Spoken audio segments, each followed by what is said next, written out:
I'd like you to imagine a scenario. Imagine you own a physical retail store, and in this store, you have 20 different aisles, and each aisle is selling different types of products.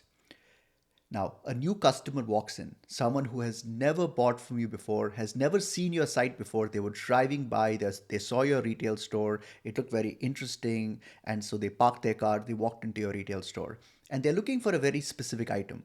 So they go to the aisle that they're looking for, maybe it's aisle 14, and they're looking at the item. Now, there are two obstacles that this shopper has to cross if they've never bought from you before. The first one is, do I even trust this retail store? Do they have a good selection of products? Do they, are they, is their service good?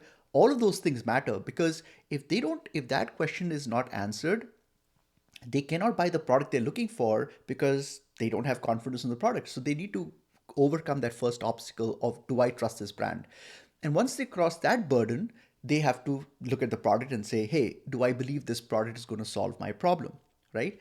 Now, imagine if on aisle 17, you had a section where you talk about your brand values, what the store stands for, your very strict criteria for the suppliers you work with, how rigorous you are with quality control, how friendly your return policy is, and all of those things that will make people feel warm and fuzzy.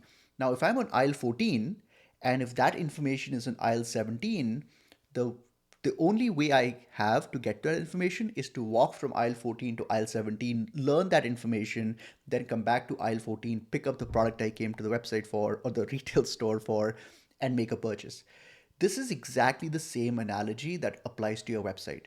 Because what happens is, typically brands have content on their website that is designed to get the shopper familiar and trust the brand, but that's in a completely different part of the website. So the user comes from Google and comes to your product page, and in order to kind of understand who you are and what you stand for, they need to go to another page to get that information. So that could be your about us page, that could, you might have a page on why buy from us, whatever that might be.